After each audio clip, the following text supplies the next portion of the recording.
Magandang gabi po, Pilipinas, sa mga ka-coffee natin. Nasaan man po kayong panig ng daigdig, magandang gabi po sa inyo.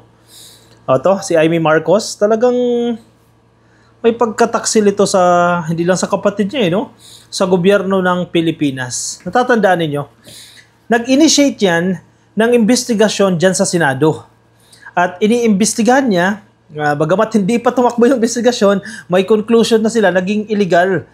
At may pananagutan ang kanyang kapatid, si PBBM, ang gobyerno ni PBBM, may pananagutan sa pagkaka-aresto ni Digong kasi illegal daw po yung pag-arrest. In fact, ang term nga nila, kinidnap daw po si Digong.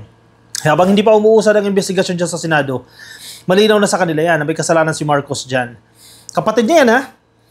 Now, after ng investigasyon, nagkaroon siya ng comprehensive, after one day, just one day investigation, nagkaroon siya ng comprehensive, pero hindi pa tapos, initial comprehensive findings doon sa investigasyon niya. Biruhin mo, isang araw na investigasyon lang yan, meron na agad comprehensive findings, may resulta na agad ng kanyang investigasyon. Ginawa yung investigasyon na yan, para saan? Di ba? Pag nag-imbestiga ang Kongreso, ng House of Representatives, at ang Senado, kasi Kongreso dalawa, di ba? Nahati sa HOR at Senado. Pag nag-imbestiga yan, in aid of legislation. Sa Tagalog, gagamitin yung findings ng investigasyon para makagawa ng mga bagong batas o hindi kaya amyendahan yung mga existing na batas. I-revise yung mga existing na batas. Yan ang pinaka-purpose ng investigasyon, in aid of legislation. Pero hindi yan ang nangyari. Ito, ebidensya. Mabubulaga tayo dyan. Nagdi-deny pa sila.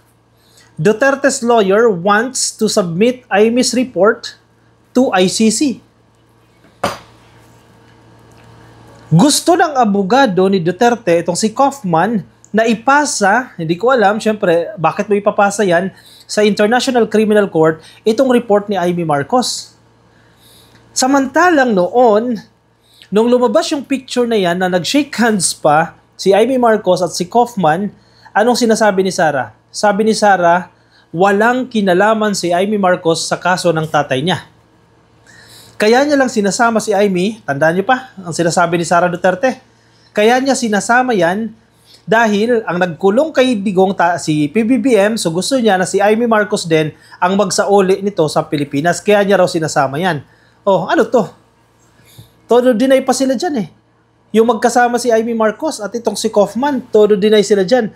Ayun naman pala, may paggagamitan pala sa report na ito ni Amy Marcos.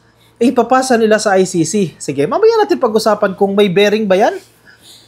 Ano ba yan? Magiging parte ba ng ebidensya yung report na yan ni Amy Marcos? Susuriin ba yan ng ICC? Malinaw naman na naging bias yung investigasyon ng Senado. Ano yun? Sinong pinapanigan ba ng investigasyon na yun? Hindi pa nga nagsisimula yung investigasyon may judgment na agad sila. Nakasalanan agad ni PBBM yun na kidnapping yung nangyari kay Digong, tapos ipipresenta mo yan, ipapasa mo yan dyan sa ICC. Ano nga ulit yung purpose? Bakit nagsagawa ng investigasyon ng Senado? In aid of legislation, hindi in aid of persecution ng administrasyon ni PBBM dyan sa ICC. Ganun ba yun? Huli. Sinong taksil ngayon? Sino ang nagtataksil sa inyo ngayon? Nasa One News, may init-init pa na balita. Duterte's lawyer wants to submit Amy's report to the ICC or to the International Criminal Court. Bakit? Defense Counsel Nicholas Kaufman said the supposed unlawlessness of Duterte's arrest and surrender to the ICC was part of official findings of the hearings conducted by the Senate's Committee on Foreign Relations Investigation that was led by Marcos. Di ba? Bago nagsimula yung investigasyon na yan, sa Senado, may conclusion na sila na illegal yung pag-aresto kay Digong at meron pong kidnapping na naganap. And then, naggawa na ng investigasyon for formality. Natapos yung investigasyon. Actually, hindi pa tapos yan. Initially, nagkaroon sila ng findings na yun nga illegal. Biruin mo. Nagsimula sa assumption, nagkaroon ng investigasyon, ayan, lumabas na. Ngayon, nasa ICC na or ipapasa na sa ICC. Malinaw na malinaw. Kasi out of the blue, biglang nakaisip si Amy Marcos na imbestigahan natin dyan sa Senado. Yun naman pala, may paggagamitan pala ng investigasyon na yan. Ipapasa pala sa ICC. The defense team of former President Rodrigo Duterte has asked the pre-trial judges of the International Criminal Court or ICC to submit the findings of the Senate committee hearing conducted by Senator Amy Marcos. O sige, total, pinag-uusapan nyo na lang din naman yan, yung mga findings ng hearing na yan. Pwede ba ipasa din yung findings ng House of Representatives ng kanilang investigasyon dyan kay Digong? Pwede ba yun? Diba? Kasi naimbitahan din naman yan dyan sa House of Representatives. Remember, nung umingay yan, yung umusok yan na posible that time, siguro 1 month ago or 2 months ago, nung umusok yan, na inimbestigahan si Digong dyan sa House of Representatives at sinabi na yung findings ng Quadcom o ng komite dyan sa House of Representatives dadalhin dyan sa ICC, galit na galit kayo. Diba? Galit na galit kayo. Okay lang sana kung hindi kayo selective. Nagalit na galit kayo na House of Representatives ang magpapasa. Tapos ito ngayon, Senado, na parte rin ng Kongreso ng Pilipinas, ayaw nyo. Inconsistencies yan. Pag HOR, ayaw nyo na ipasa. Pag Senado, gusto nyo na ipasa. Aba, masyado kayong selective dyan. Nahuhuli kayo. Inconsistencies. In a 10-page request dated June 26 and released this week, Defense Counsel Nicholas Kaufman asked the ICC Pre-Trial Chamber 1 for permission to reply to the prosecution's opposition to Duterte's request for interim release. According to Kaufman, a reply is necessary to address the assertions made by the prosecution in its opposition, such as on claims that the former president is a flight risk. Remember, sabi ng kampo ni Digong na nag-request sila ng interim release ni Digong dahil hindi na raw yan flight risk, kumbaga matandaan na raw yan, out of humanitarian reasons, dapat palabasin na si Digong, mag-grant yung interim release na yan.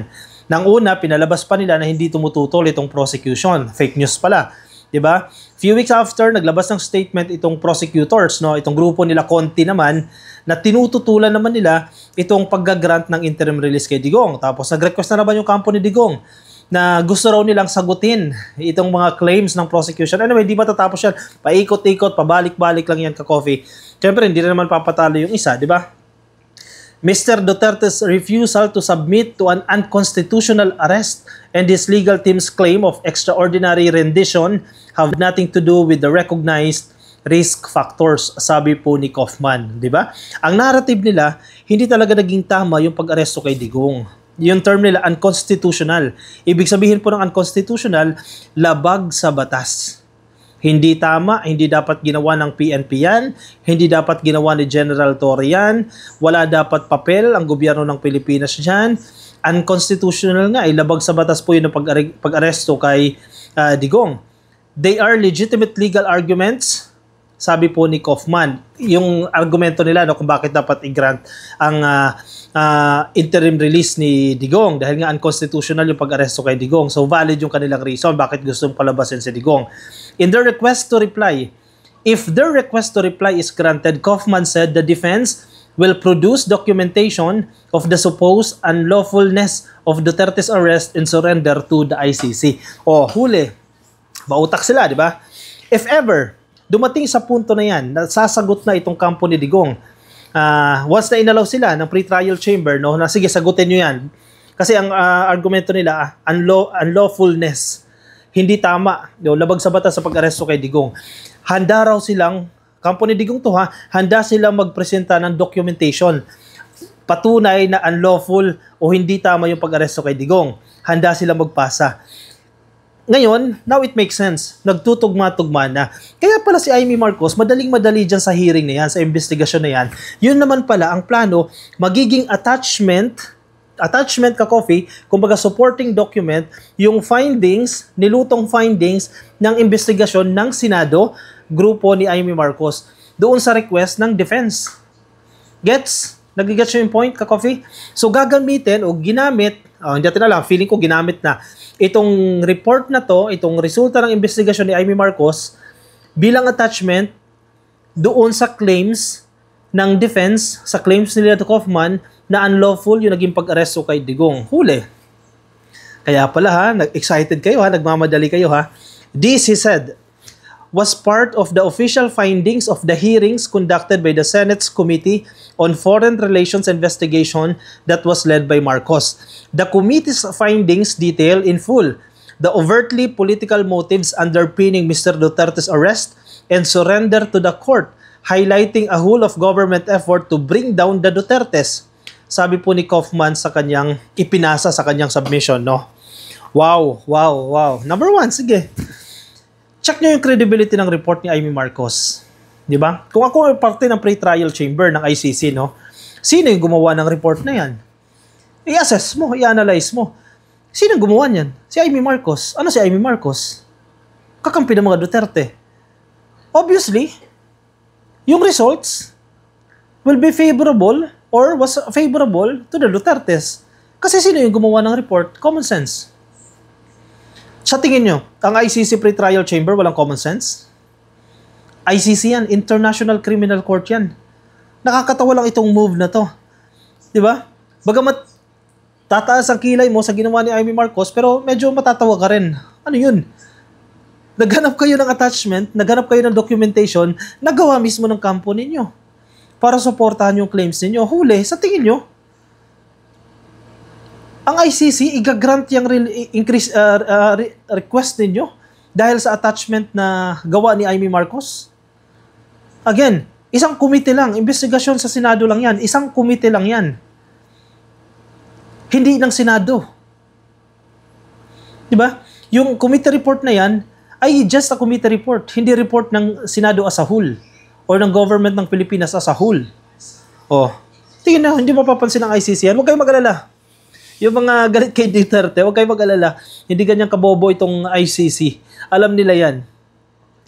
The committee's findings detail in full the overtly political motives underpinning Mr. Duterte's arrest and surrender to the court, highlighting a whole of government effort to bring down the Dutertes. Oh, political move pala yan. Kaya pala inaresto si Digong dahil politically motivated lang pala yan. Sabi ng report. Diba? Sabi nyo.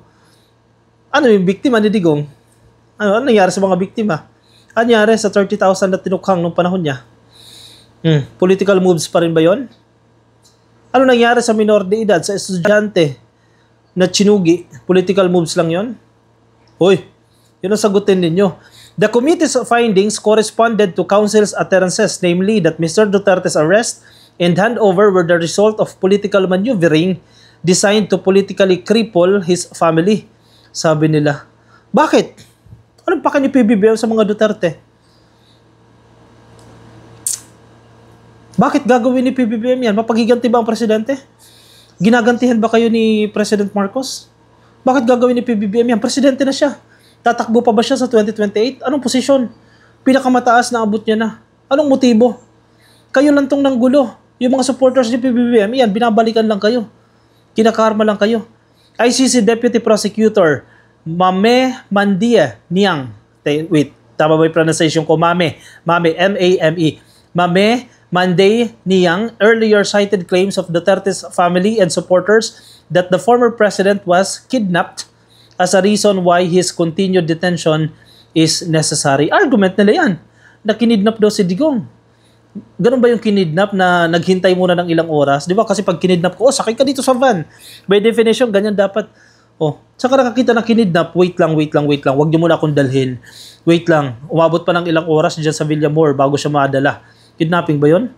Saan ka nakakita na kinidnap? O sige, magsama kayo. Isama mo yung asawa mo. Isama mo yung common law wife mo. Isama mo yung abogado mo. Saan ka nakakita ng gano'n na kinidnap? Saan ka nakakita na may security?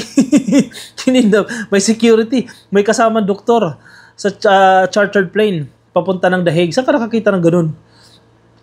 A victim of a kidnapping is unlikely to return to the custody of the kidnapper if given an opportunity to escape. Mr. Duterte, his family, vocal supporters, and counsel all consider him a victim of kidnapping abduction, sabi ni Niang. Kaufman, however, maintained that such statements were based on proper investigation work. Such statements were based on proper investigative work, citing the Senate committee hearing. Kaufman, nagpapatawa ka ba? Hoy, tawanan niyo si Kaufman, no? Ganito niya ilarawan yung ginawang investigasyon ni Amy Marcos. Proper investigative work. Tama daw po yung naging tama at maayos yung naging investigasyon ng committee ni Amy Marcos. Sabi niya, proper investigative work, quote and quote yan. Anong batayan mo, Kaufman? Paano mo nasabi yan? He added that the conclusions made in the committee's report, and I quote again, resulted in the presentation of charges before the Office of the Ombudsman against the domestic officials involved in Mr. Duterte's arrest.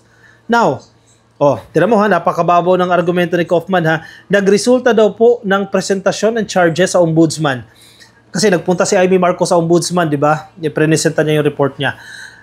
Wait lang, may ruling ba ang Ombudsman? May desisyon na ba agad ang Ombudsman na nagkaroon sa paglabag? Yung arresting authority na nagkaroon ng paglabag sila General Torre, si DILG Secretary Rimulya, nagkaroon ba ng paglabag? Saan? Yes, pinasa ni Amy Marcos sa Ombudsman yan. Pero anong ibig sabihin yan? Kinatigan ba ng Ombudsman ang report ni Amy Marcos? Sinabi ba agad ng Ombudsman na tama yung ginawang report ni Amy Marcos at totoong mali ang pag-aresto nila General Torre ng administrasyon ni PBBM kay Digong? May ganyang report ba? Di ba nakakatawa tong Kaufman? Napakahusay, pero bakit ganun yung reasoning niya? Tama ba naman sabihin niya, dahil dyan sa quote-unquote proper investigative work na yan, na ipresenta itong report na to sa Ombudsman at ang term niya dito resulted in the presentation of charges. Sabihin na natin may nakasuhan. Convicted ba? Na-convict ba sila dahil nakasuhan sila? With finality na ba na talagang mali yung ginawa nila General Torre? Nasaan? Diba? Nakakatawa.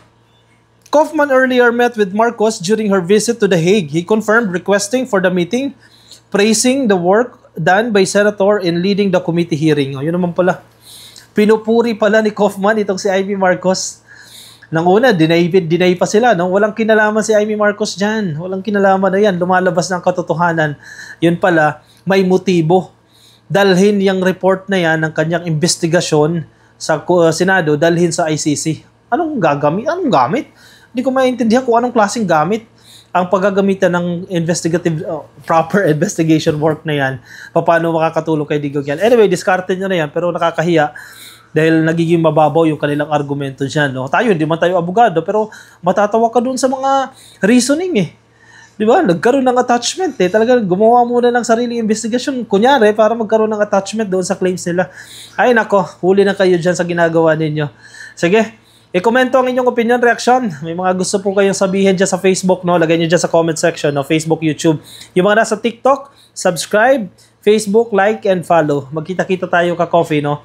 Sa aking susunod na videos. Pabantayan natin itong kaso na ito ni Digong dyan sa The Hague. Paalam po sa inyo. Bye-bye. Kape tayo.